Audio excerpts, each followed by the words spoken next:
अस्सलाम वालेकुम students, welcome to teacher online. Students, आज की वीडियो में हम बात करेंगे एक्सरसाइज 9.2 के बारे में। तो चलिए वीडियो शुरू करते हैं, लेकिन उससे पहले एक छोटी सी रिक्वेस्ट होगी। वीडियो को लाइक नहीं किया कर दें, चैनल को सब्सक्राइब नहीं किया तो ज़रूर सब्सक्राइब कर दें। Thank you so much. चलिए लेट्स गेट स्टार्टेड। थोड़ी सी लेंथी एक्सरसाइज ज़रूर है, लेकिन ये मुश्किल नहीं है। बहुत आसान सी चीज़ें हैं, बहुत बेसिक चीज़ें हैं इसमें, ठीक है। तो चलिए वीडियो शुरू करते हैं। क्वेश्चन नंबर 1 है इसका, अ बरामदा 40 मीटर लॉन्ग 15 मीटर वाइड। एक बरामदा है जो कि 40 मीटर लंबा है और 15 मीटर चौड़ा है, ठीक है। Is to be paved with stones. उसमें अपने पत्थर लगाना है, यानी पत्थर की टाइलें लगानी है, ठीक है। Each measuring 6 metre by 5 metre.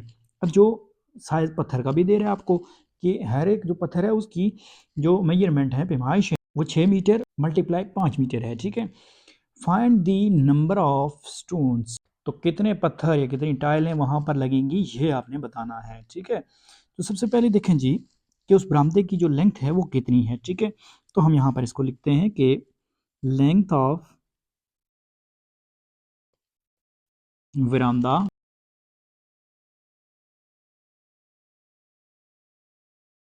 Equal to 40 metre, ठीक है। ये उसकी लेंथ है, ठीक है। तो अब विड्थ कितनी है? विड्थ है जी उसकी, विड्थ ऑफ बरामदा इक्वल्स 15 मीटर, ठीक है। अच्छा, अब हमने एरिया निकालना है इसका, ठीक है, क्योंकि हमें तो दायरा एरिया से ही मतलब है। एरिया निकलेगा तो सारा काम होगा, ठीक है, ये याद रखना है। अच्छा, इसका एरिया पहले निकाल लेते हैं। तो ये क्या आएगा? Area equal to 40 multiply by 15, which is equal to 40 multiply by 15 होता है, 15 को 4 से मल्टीप्लाई करें तो 60 और एक ज़ीरो लगा लें तो 60 मीटर स्क्वायर आ जाएगा, ठीक है। एरिया हमेशा स्क्वायर में होता है, ये याद रखिएगा, ठीक है।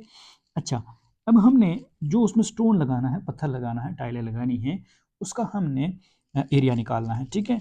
तो उसकी जो पैमाइश हमारे पास गिवन है उसके लिहाज से हम उसका एरिया फाइंड कर लेते हैं, ठीक है। तो एरिया ऑफ स्टोन या एरिया ऑफ वन स्टोन अगर आप लिखें तो ज़्यादा बेहतर है, ठीक है, कि एक जो पत्थर है उसका एरिया कितना आता है हमारे पास, ठीक है। तो ये आएगा जी हमारे पास, देखें 6 मल्टीप्लाई 5, ठीक है, जो उसने दी हुई है उसी के मुताबिक हम कर रहे हैं, ठीक है। तो 6 5 ज़ार होता है जी 30, ठीक है। 30 मीटर स्क्वायर हमारे पास इसका एरिया आ गया स्टोन का, ठीक है। अब आपने क्या करना है, देखें टोटल एरिया आपके पास ये है और एक पत्थर का एरिया ये है, ठीक है। तो बहुत आसान है कि जस्ट आप इसको यहाँ लिख सकते हैं कि टोटल नंबर ऑफ स्टोन्स, यानी टोटल जो टाइलें लगनी है वो कितनी हैं, total number of stones equals, देखिए टोटल एरिया जो है वो हमें देखना है, ठीक है। उसको डिवाइड करना है हमने, divided by area of one stone, ठीक है।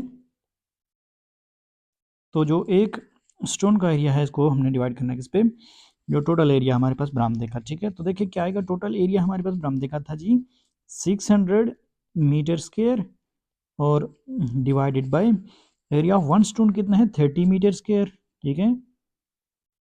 तो एक जीरो से कैंसिल हुआ और 3 2 ज़ार 6 होता है, तो 20 हमारे पास इसका आंसर आ गया, ठीक है। तो हम यहाँ लिख लेते हैं कि 20 इक्वल टू 20 टाइल्स, ठीक है, यानी जो पत्थर की टाइल्स लगनी है वो कितनी हैं, 20 है, ठीक है। तो इस तरह से हमारा ये क्वेश्चन हो गया। जस्ट हमने बरामदे का एरिया निकाला और स्टोन का एरिया निकाला और उनको आपस में डिवाइड कर दिया, ठीक है। तो हमें पता चल जाता है कि कितनी लगनी है यहाँ पर, ठीक है। ये बहुत आसान सी चीज़ है, आम फहम चीज़ है, ठीक है। अब ये क्वेश्चन नंबर 2 है हमारे पास, थोड़ा टेक्निकल क्वेश्चन तो है लेकिन आसान है, ठीक है। कह रहे कि how many tiles of 40 centimetre square. अब 40 सेंटीमीटर स्क्वायर है एक टाइल का एरिया वो दे रहा है, ठीक है। एक टाइल का एरिया जो है वो 40 सेंटीमीटर स्क्वायर है। कह रहा है कि कितनी टाइल्स हमें चाहिए होंगी, विल बी रिक्वायर्ड, ज़रूरत होंगी, टू पेव दी फुटपाथ, एक फुटपाथ पर लगाने के लिए, ठीक है। फुटपाथ पर ये लगानी है। अब फुटपाथ की चौड़ाई जो है वो दे रहा है, वो कह रहा है कि 1 मीटर वाइड, 1 मीटर वो फुटपाथ चौड़ी है, ठीक है। Around the outside of a glossy plot. अब वो कह रहा है कि ये जो फुटपाथ है ये ग्रॉसी प्लॉट के बाहर है, ठीक है। तो अब वो प्लॉट की लेंथ आपको दे रहे हैं और विड्थ भी दे रहे हैं कि 28 मीटर बाय 18 मीटर, यानी जो उसका साइज़ आपको दिया जा रहा है, ठीक है। तो देखें ये मैं आपको समझाने के लिए यहाँ पर फिगर बना लेता हूँ, तो फिर बहुत समझना आसान हो जाएगा, ठीक है। अब ये देखें ये अंदर जो है ये सारा क्या है, ग्रासी प्लाट है एक, ठीक है। अच्छा, अब हमने जो टाइल लगानी है ये इसके बाहर लगानी है, ये नहीं, ये जो एरिया है ना हमारा ये वाला, ठीक है, इसमें हमने टाइल लगानी है। ये कितना चौड़ा है, 1 मीटर, ठीक है। यानी यहाँ से भी ये 1 मीटर है, यहाँ भी ये 1 मीटर है, ठीक है। इसी तरह यहाँ पर भी 1 मीटर है और ऊपर भी ये 1 मीटर है, ठीक है। हर तरफ को 1 मीटर है। अब देखिए ये बहुत आसान है समझना कि यहाँ तक देखिए ये 28 मीटर है ये, ठीक है। अब हमने इसमें ये 1 मीटर भी ऐड किया तो ये 29 हो गया, और इधर भी ये ऐड किया तो ये 30 हो गया। यानी ये जो बाहर की लेंथ है ये मैं इसको लिख सकता हूँ कि ये क्या है, 30 है, ठीक है। तो यहाँ इसको लिख लेते हैं जी, ये 30 मीटर हो गया, ठीक है। क्यों, क्योंकि इसमें हमने ये 1 मीटर भी ऐड किया और इधर से भी 1 मीटर ऐड किया, ठीक है। इसी तरह से 18 मीटर है इधर से ऐसे, ठीक है, ऊपर की तरफ चौड़ाई इसकी। तो अब इसमें 1 मीटर ये ऐड कर दें तो ये 19 हो गया, और ये ऐड कर दें तो ये 20 मीटर हो गया, ठीक है। तो मैं यहाँ इसको लिख लेता हूँ कि ये जो साइड है इसकी भी ये 20 मीटर है, ठीक है। चूँकि ये जो टाइल लगनी है ये बाहर है ना, यानी इस प्लाट के बाहर है, तो इट मीन्स कि हमें ये जो बाहर वाला एरिया है ना इसमें सिर्फ लगानी है, ठीक है। ये जो इसका एरिया आएगा, ठीक है, जो दो साइड से इनका जो एरिया आएगा, ठीक है। अच्छा, अब हम यहाँ पर लिख लेते हैं कि एरिया ऑफ ग्रासी प्लॉट, ठीक है। तो एरिया ऑफ ग्रासी प्लॉट क्या है, यानी ये हमें माइनस करना होगा, ठीक है ना, इसलिए हम इसको निकाल रहे हैं, ठीक है। तो area of grassy plot equals ये आ रहा है जी, वो जो अंदर का एरिया है ये जो, ठीक है, ये निकाल रहे हैं हम, ठीक है। अच्छा, ये है जी हमारे पास 28 मीटर मल्टीप्लाई बाई 18 मीटर। तो 28 को 18 से मल्टीप्लाई करते हैं तो ये हमारे पास आता है जी 504 मीटर स्क्वायर, ये एरिया आ गया, ठीक है।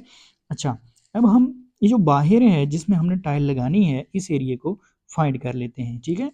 तो ये हम इसको कहेंगे कि फुटपाथ समेत जो इसका एरिया है वो कितना है, ठीक है। तो हम यहाँ पर लिख लेते हैं कि एक्सटर्नल जो लेंथ है वो हमारे पास पहले कितनी आई ये हम देख लेते हैं, ठीक है। तो एक्सटर्नल लेंथ है हमारे पास पहले थी जी 28, ठीक है, ये देखें 28 है, ठीक है। तो बाहर की कितनी आ गई, 30 आ गई। ये मैंने आपको नीचे लिख के बताया भी है और समझाया भी है, लेकिन यहाँ पर लिखना ज़रूरी है, ठीक है। तो इसको हम लिखेंगे 28 +1 इक्वल टू 30 मीटर, ठीक है। अब हम लिख लेते हैं इसकी विड्थ, ठीक है।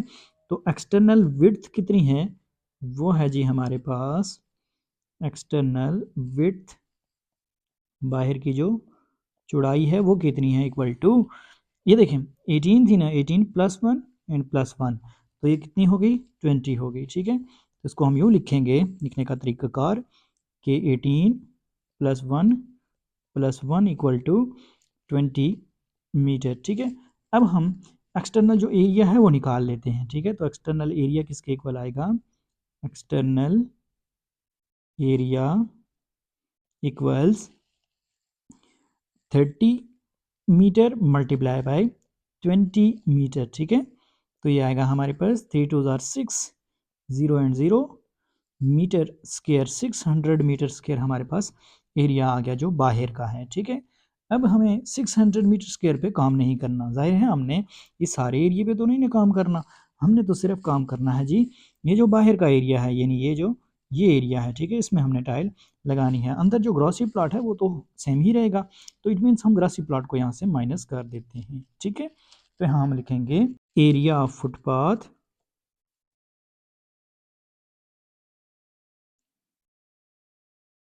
फुटपाथ का जो एरिया है वो इक्वल है जी 600 metre square minus 504 metre square. तो ये आएगा हमारे पास 600 माइनस 504, 96 मीटर स्क्वायर आएगा। इस एरिया पे हमने ये जो है ये लगाना है, ठीक है। अब ये हमारे पास एरिया तो वो आ चुका है जिस पे हमने काम करना है, लगानी है वो टाइल, ठीक है। लेकिन एरिया ऑफ वन टाइल क्या है वो तो उसने दिया हुआ है, ठीक है। तो वो लिख लेते हैं यहाँ पर कि area of one tile equals 40 centimetre square. ये याद रहे कि ये मीटर में है, क्योंकि ये नीचे देखें तो ये सेंटीमीटर में है, ठीक है। तो या तो इसको सेंटीमीटर में कन्वर्ट कर दें या इसको मीटर में कन्वर्ट कर दें, ठीक है। कोई एक काम हमें ज़रूर करना पड़ेगा, यूनिट सेम होना चाहिए, ठीक है। तो फिर हम इसको डिवाइड कर देंगे तो हमारे पास ये आ जाएगा, ठीक है। तो लिहाजा हम इसी को ही मीटर में कन्वर्ट कर देते हैं, ठीक है। तो याद रहे कि जब आप इसको मीटर में कन्वर्ट कर रहे हैं, डिवाइडेड बाय 100 करेंगे और हमारे पास ये सेंटीमीटर स्क्वायर है, ठीक है। तो जब स्क्वायर है तो 100 मल्टीप्लाई 100 होगा। कैसे देखें, यहाँ हम इसको लिख सकते हैं कि 40 डिवाइडेड बाय 100 मल्टीप्लाई बाय 100, ठीक है। 100 मल्टीप्लाई 100 दो बार हमने क्यों लिखा, क्योंकि ये एरिया है, ठीक है, तो इसलिए दो बार लिखा जाएगा। तो ये अब किस में चेंज हो चुका है, मीटर स्क्वायर में, ठीक है, मीटर स्क्वायर, ठीक है। अब हम लिख सकते हैं कि नंबर ऑफ टाइल्स रिक्वायर्ड, यानी जो टाइल्स हमें चाहिए वो कितनी होंगी, number of tiles equal to, अब टोटल एरिया जो है उस पर डिवाइड करना ना हमने टाइल को, ठीक है। कैसे लिखेंगे हम, यहाँ लिखेंगे कि टोटल एरिया, यानी वो एरिया जो हमने जिस पे हमने लगानी है, divided by area of one tile, area of one tile, ठीक है। तो ये क्या आएगा, देखें टोटल एरिया है हमारे पास 96 मीटर स्क्वायर और एरिया ऑफ वन टाइल है हमारे पास 40 ओवर, ये है जी 100 multiply by 100, 100 multiply by 100 metre square, ठीक है। अच्छा, अब आप इस 100 मल्टीप्लाई बाय 100 जो है इसको यहाँ से उठाएं और ऊपर ले जाएं, ठीक है। ये ऊपर जाकर मल्टीप्लाई हो जाएगा, ठीक है। तरीकाकार आपको पता ही होगा करने का इसको, ठीक है। तो देखें कैसे होता है ये कि 96 multiply by 100 multiply by 100 over 40 आ जाएगा, ठीक है। अब आप इसको कैंसिल आउट कर सकते हैं, याद रहे कि ये मीटर स्क्वायर से कैंसिल आउट हो गया, ठीक है। तो ये जो भी चीज़ आएगी नंबर्स में आएगी, ठीक है ना। तो 40 और 96 को आपस में कैंसिल कर दें, 40 और 100 को कर दें, जैसे आपका दिल करे, ठीक है। तो 40 और 100 को अगर हम करें तो ये किससे होंगे, 10 के टेबल से हो रहे हैं, ठीक है। यानी 10 4 ज़ार 40, 10 10 ज़ार 100, ठीक है। ये एक ज़ीरो कैंसिल आउट हो गया, ठीक है, 10 10 ज़ार 100। अब 4 और 96 को कैंसिल करें अगर, तो 4 1 ज़ार 4, 4 2 ज़ार 8 आता है, ठीक है। एक इधर शिफ्ट हो गया तो ये 16 हो गया, 4 4 ज़ार 16, ठीक है। तो 24 आ गया, ठीक है। यानी हम इसको मल्टीप्लाई कर करके लिखें तो 24 आगे मल्टीप्लाई बाय 10 होगा तो एक ज़ीरो और आ जाएगा, और मल्टीप्लाई बाय 100 है तो दो ज़ीरो और आ जाएंगे, ठीक है। तो हम कह सकते हैं कि 24,000 टाइल्स चाहिए हमें इस एरिया के लिए, ठीक है। तो होप सो ये चीज़ आपको क्लियर होगी, कोई मुश्किल नहीं है इसमें, कोई रॉकेट साइंस नहीं है, जस्ट अपने ध्यान से देखना है तो आपको चीज़ समझ आ जाएगी, ठीक है। अगर आपको इसकी समझ नहीं आ रही तो आप जस्ट इसको कैलकुलेटर पे क्या कर सकते हैं, 96 मल्टीप्लाई बाय 100 मल्टीप्लाई बाय 100 करके डिवाइडेड बाय जो आंसर करके तो फिर डिवाइडेड बाय 40 कर सकते हैं, कोई मुश्किल नहीं है इसमें, ठीक है। अब वो नेक्स्ट क्वेश्चन नंबर 3 में कह रहा है कि find the area of the room, आपने एरिया फाइंड करना है उस कमरे का 5.9 मीटर लॉन्ग जो है, लंबा इतना है, एंड 3.87 मीटर वाइड और चौड़ा इतना है, ठीक है। तो कह रहा है कि what is the cost of carpeting the room, अब वो कह रहा है कि उस रूम को कारपेट करने के लिए कितनी रकम हमें की चाहिए होगी, क्या कीमत होगी अदा करनी होगी। इफ़ द रेट ऑफ, अगर वो रेट जो आपको दे रहे हैं कि कारपेट का रेट जो है इज़ RS 10.50 पर मीटर स्क्वायर, एक मीटर स्क्वायर जो है वो 10.50 है, एरिया आपको वो दे रहा है, ठीक है। यानी एक मीटर स्क्वायर अगर 10.50 में हो रहा है तो जो आपके पास एरिया आ रहा है आपने बताना है कि वो कितने में कारपेट होगा, ठीक है। तो देखें सबसे पहले हम यहाँ पर लिख लेते हैं कि लेंथ जो हमें गिवन है, ठीक है। तो length of room equal to, ये है जी हमारे पास 5.49 मीटर, ठीक है। और इसी तरह से विड्थ ऑफ रूम हमें दे रहा है वो है 3.87 मीटर, ठीक है। तो यहाँ लिख लेते हैं इसको कि width of room equal to 3.87 metre, ठीक है। तो एरिया निकाल लेते हैं, एरिया ऑफ रूम क्या आ रहा है, area of room equal to 5.49 metre multiply by 3.87 metre equal to, ये हमारे पास आ रहा है 21.2463, ठीक है, 21.2463 मीटर स्क्वायर, ठीक है। मीटर मीटर से मल्टीप्लाई हुआ तो मीटर स्क्वायर आ गया, और वैसे भी एरिया स्क्वायर में होता है, याद रहे, मीटर स्क्वायर हो, सेंटीमीटर स्क्वायर हो, या आपके पास इंच स्क्वायर हो, फीट स्क्वायर हो, जो भी हो, ठीक है। अब देखिए कॉस्ट कितनी है कारपेटिंग की, तो cost of carpeting, carpeting 1 metre square equal to, ये है जी 10.50 जो कि उसने हमें गिवन की है, ठीक है, रुपीज़। तो अगर हमारे पास इतना एरिया हो तो कितनी होगी, जस्ट इसको मल्टीप्लाई कर दें, ठीक है। कैसे, कॉस्ट ऑफ कारपेटिंग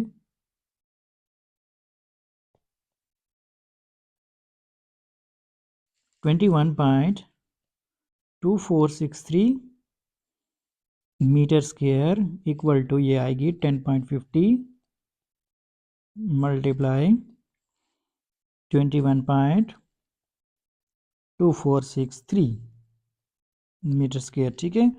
तो ये आएगा जी हमारे पास, इसको मल्टीप्लाई करने से क्या आता है, देख लें जी, ये आता है जी 223.08615, इस तरह से आ रहा है, ठीक है। कैलकुलेटर पे आप मल्टीप्लाई करेंगे तो आप इसको यूँ लिख सकते हैं कि 223 रुपीज़, ठीक है, बस इतना लिख लें इसको, ठीक है। आगे लिख सकते हैं आप इसको अप्रॉक्सीमेटली, ठीक है। तो तकरीबन हमारे पास 223 रुपये आ रहे हैं कारपेट करने के, ठीक है। में कोई मुश्किल नहीं है, जस्ट आपने लेंथ और विड्थ की मदद से एरिया निकाला, और फिर कारपेटिंग पर स्क्वायर मीटर क्या है, 10.50 है। तो हमारे पास कितना एरिया है, 21.2463 है। तो जस्ट इसको हमने 10.50 से मल्टीप्लाई करना है, तो हमारे पास कॉस्ट आ जाएगी, ठीक है। अब क्वेश्चन नंबर 4 में कह रहा है कि the area of a rectangular rice field is 2.5 hectares. कह रहा है कि जो एरिया है एक रेक्टेंगुलर फील्ड है, यानी रेक्टेंगुलर शेप का एक खेत है चावल का, जिसका रकबा जो है वो 2.5 हेक्टेयर्स है, ठीक है। And its sides are in the ratio 3:2। अब जो इसके साइड्स हैं वो, अगर एक 3 है तो दूसरी 2 है, इस तरह से उसकी साइड्स हैं 3:2 में है, ठीक है। यानी अगर 3 मीटर एक है तो दूसरी साइड जो है 2 मीटर है। ये आप इसको समझ सकते हैं। बहरहाल इतनी है नहीं, हम निकालेंगे तो हमें पता चल जाएगा, ठीक है। तो कह रहे हैं कि find the perimeter of the field, तो जो फील्ड का पेरीमीटर है उस खेत का, वो आप बताएं, ठीक है। तो सबसे पहले देखें कि एरिया ऑफ फील्ड क्या है, ठीक है। एरिया ऑफ फील्ड हमें इसको कन्वर्ट करना होगा किसी तरह से मीटर में, ताकि हमारे लिए समझने में आसानी हो, ठीक है। तो area of field equal to 2.5 hectares, ठीक है।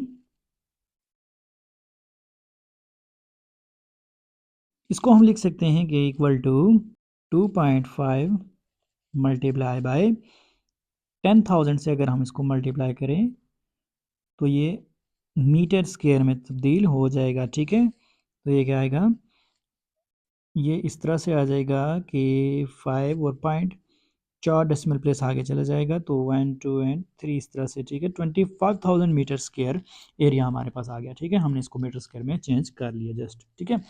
अच्छा देखें, वो जिस हिसाब से हमें रेशो दे रहा है, तो हम कहेंगे कि लेंथ जो है उसकी खेत की वो कितनी है, लेंथ इक्वल टू 3x कर लें इसको, ठीक है।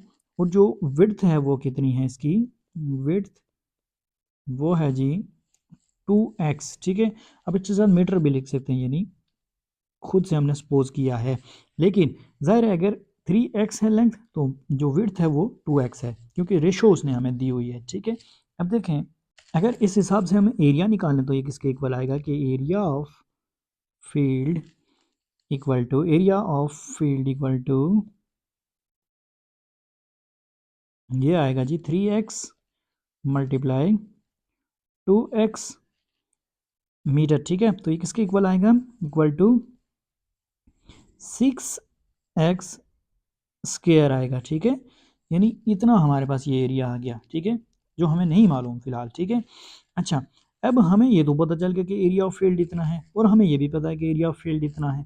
तो दो चीज़ें जब सेम आ गई तो हम इसको इक्वल कर सकते हैं, ठीक है। तो हम कहेंगे कि 6x स्क्वायर यहाँ पीछे लिख लें 100, ठीक है। 6x² इक्वल टू 25,000, 25,000, ठीक है, मीटर स्क्वायर। आप लिखें तो दोनों साइड पे, ना लिखें तो बेशक ना लिखें, ठीक है। जब एंड पे हमारे पास आंसर आएगा तो हम इसके साथ मीटर स्क्वायर, मीटर या जो भी लिखना होगा लिख लेंगे, ठीक है, क्योंकि दोनों चीज़ें मीटर स्क्वायर में है तो लिखना ज़रूरी भी नहीं, ठीक है, लेकिन एंड पे ज़रूर लिखना है। अच्छा, अब इस 6 को नीचे ले आए तो ये आएगा x² equal to 25,000 divided by 6, ठीक है। तो ये क्या आएगा, x² इक्वल टू 4166.6666 इस तरह से आ रहा है, तो हम इसको लिख सकते हैं कि 4166.67, ठीक है, ये हमने लिख लिया, ठीक है। अच्छा, अब देखें हम इसका लेते हैं जी यहाँ पर रूट, ठीक है। तो रूट लेने से हमें क्या होगा, x की वैल्यू हमारे पास आ जाएगी जो कि हमें रिक्वायर्ड है, ठीक है। तो बाय टेकिंग स्क्वायर रूट आप लिख सकते हैं यहाँ पर, यानी जजर लेने से,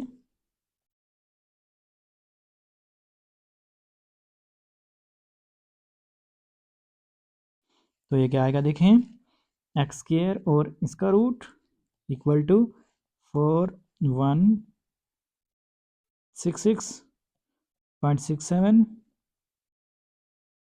और इसका रूट, ठीक है। तो ये क्या आएगा देखें, यहाँ तो स्क्वायर रूट से कैंसिल हो गया, तो x इक्वल टू जब आप कैलकुलेटर पे करना चाहें तो आप रूट ऑफ 4166.67 लिखें, ठीक है। तो ये हमारे पास आंसर आएगा इसका 64.55 इस तरह से, ठीक है। अब देखिए तो हमारे पास आ गया, हमने क्या करना है, ये x की वैल्यू है, ठीक है, जबकि हमने देखें यहाँ पर लेंथ ली हुई है जी 3x और विड्थ हमने 2x ली हुई है, ठीक है। तो क्यों ना हम इसको पुट करके तो लेंथ और विड्थ निकाल लें। तो लेंथ हमारे पास क्या आएगी, 100 यहाँ पर लिख लें, 100 लेंथ या as length equal to 3x है, ठीक है। तो 3x इक्वल टू 3 इंटू 64.55, और जब इसको हम मल्टीप्लाई करेंगे तो ये हमारे पास आंसर इसका आएगा 193.65 मीटर, ठीक है। इसके साथ मीटर लिखना ज़रूरी है, ओके। अब देखें विड्थ कितनी है हमारे पास, विड्थ है जी 2x which is equal to 2x क्या है हमारे पास 64.55 इक्वल टू, इसको मल्टीप्लाई करें अब तो ये हमारे पास आ रहा है जी 129.10, ठीक है, 10 मीटर, ठीक है। अच्छा, अभी हमारे पास लेंथ और विड्थ तो आ चुकी है, तो हम पेरीमीटर निकाल सकते हैं। जब भी याद रहे कि रेक्टेंगुलर शेप कोई चीज़ हो तो हमारे पास उसका जो पेरीमीटर है वो किस तरह आता है कि इसकी जो साइड की लेंथ्स हैं उनको जमा करने से, ठीक है। और फार्मूले के ज़रिए अगर आप करना चाहें तो फार्मूला इसका होता है 2 इंटू एल प्लस बी, ठीक है। तो यहाँ लिख लेते हैं इसको कि perimeter equal to perimeter of field equal to 2 into L plus B, ठीक है, यानी लेंथ, दो लेंथ्स हैं और दो ब्रेड्थ्स हैं, ठीक है। तो फार्मूला हमारे पास कुछ यूँ होता है इसका, तो देखें 2 इंटू एल क्या है हमारे पास, लेंथ है जी 193.65 और प्लस कर दें इसमें ब्रेड्थ को जो कि है 129.10, ठीक है। तो ये हमारे पास क्या आएगा इक्वल टू 2 इंटू अंदर जो है इन दोनों को जमा कर दें तो ये हमारे पास आएगा जी, कैलकुलेटर के थ्रू हम करते हैं तो ये आता है जी कि 322.75, 322.75, ठीक है। तो हाँ, जब हम इसको 2 से मल्टीप्लाई करते हैं तो ये हमारे पास कुछ यूँ आएगा कि 645.50 मीटर, ठीक है। पेरीमीटर हमेशा मीटर में होता है, याद रखिए, ठीक है। अभी क्वेश्चन नंबर 5 है हमारे पास, जिसमें वो कह रहे हैं कि the area of a square playground, एक प्लेग्राउंड है, खेल का मैदान है जो कि जिसका एरिया जो है वो एक स्क्वायर शेप है, याद रहे, ठीक है, जिन इसकी चारों साइडें बराबर हैं, 4500 मीटर स्क्वायर, ठीक है, ये 4500 मीटर स्क्वायर उसका एरिया है, ठीक है। तो वो कह रहे हैं कि how long will a man take, एक आदमी कितना टाइम लेगा, हाउ लॉन्ग मतलब है कितना वो टाइम लेगा, ठीक है। टू क्रॉस इट डायगनली, अगर वो उसके वक्र में से गुजरे तो वो कितना टाइम लेगा, एट द स्पीड ऑफ, जो उसकी स्पीड है वो है 3 किलोमीटर पर हावर, 3 किलोमीटर पर हावर की स्पीड से वो शख्स भाग रहा है, दौड़ रहा है, तो वो कितना टाइम लेगा उस प्लेग्राउंड को डायगनली जो कवर करने में, ठीक है। तो देखिए कैसे, ये आपके पास फिगर है एक, ठीक है, इस तरह का प्लेग्राउंड है, ठीक है। तो देखें इसमें वो कह रहा है कि हमें ये जो फासला निकालना है ये निकालना है, ठीक है, ये वाला, और उसकी स्पीड जो है वो कितनी है, 3 किलोमीटर पर हावर है, ठीक है। तो डायगनली ये डायगनल ये है इसका, ये वतर ये है, ठीक है, जो ए से सी तक जा रहा है या बी से डी तक जा रहा है, ठीक है, ये भी डायगनल है इसका। अच्छा, तो हमने ये निकालना है जस्ट, ठीक है। अब देखिए चूंकि ये स्केयर फील्ड है, स्केयर प्लेग्राउंड है, ठीक है, तो इसमें ये जो हमारे पास ये साइड है और ये साइड बराबर है, ठीक है। तो अगर ये हमारे पास एरिया कितना है ये लिख लेते हैं यहाँ पर, ये area equal to 4500 metre square है। तो इसका मतलब ये है कि जो हमारे पास लेंथ और इसकी जो ब्रेड्थ है, यानी ये जो दोनों साइडें हैं ये तो बराबर है ना, तो हम कहेंगे इसको कि लेंथ ऑफ वन साइड, कि एक साइड की जो लेंथ है वो कितनी है, इक्वल टू, अब ये दो चीज़ें मल्टीप्लाई होके तो 4500 आया ना, तो हम इसको लिखेंगे कि 4500 और इसका रूट अगर हम ले लें तो ये हमारे पास आ जाएगा जी, ठीक है। तो आगे इसके साथ मीटर आ जाएगा, ठीक है, मीटर का स्क्वायर जो है रूट से कैंसिल हो गया, तो मीटर बाहर आ जाएगा। रूट ऑफ 4500 अगर आप इसको मल्टीप्लाई करते हैं, यानी ये मैं आपको बता देता हूँ यहाँ पर कि 4500 और इसका रूट अगर ये मल्टीप्लाई होता है 4500 और इसके रूट से, यानी साइड दो आपस में मल्टीप्लाई होती है तो एरिया आता है ना, तो ये क्या आ जाएगा, रूट का स्क्वायर आएगा, यानी इस तरह से आएगा कि 4500 और इसका स्क्वायर आ जाएगा, स्क्वायर रूट से कैंसिल हुआ तो हमारे पास 4500 फिर से आ गया, जो कि ये हमारे पास ऑलरेडी मौजूद है, ठीक है। तो इसलिए लिहाजा इस पर कोई फ़र्क नहीं पड़ेगा जब हमने एक साइड इसकी लिख ली तो, ठीक है। अब हम इसको यूँ लिख सकते हैं, बाय यूजिंग पाइथागोरस थ्योरम, यानी मसला फिसागोरस का इस्तेमाल करते हुए,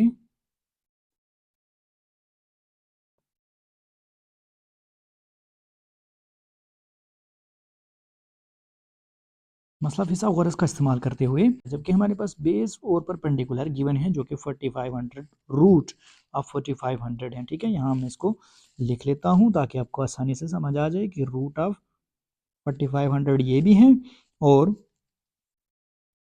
रूट ऑफ 4500 ये भी है, ठीक है।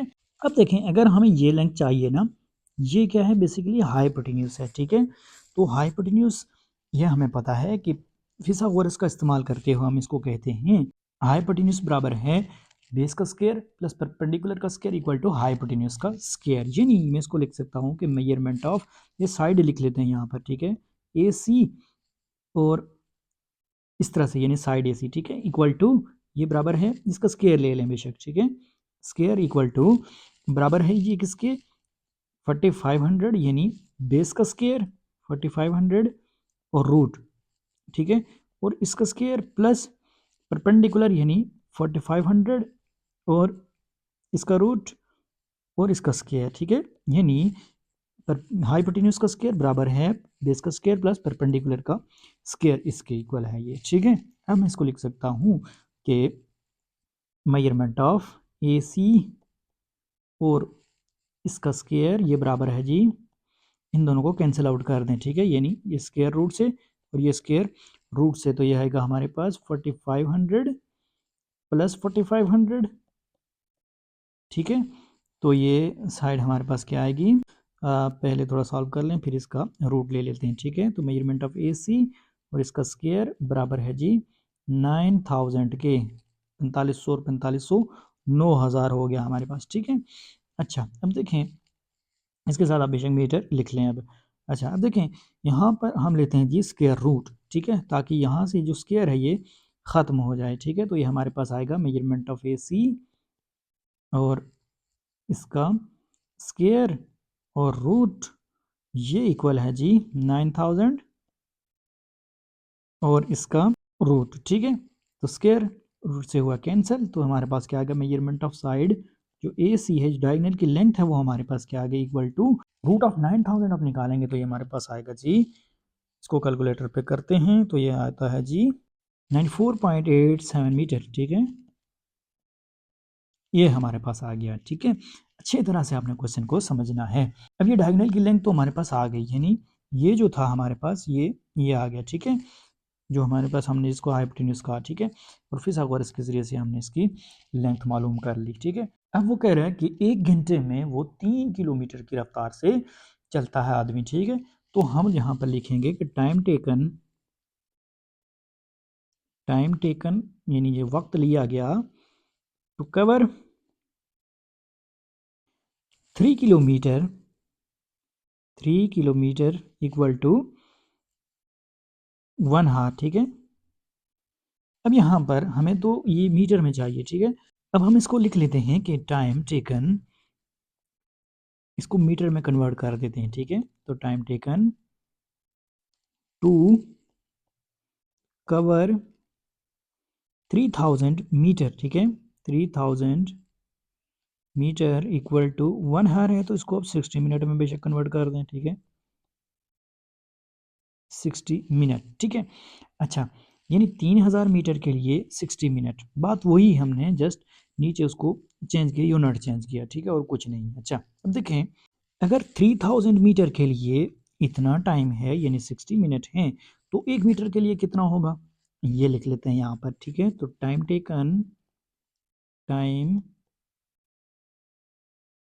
Taken to cover 1 metre equal to 60 over 3000।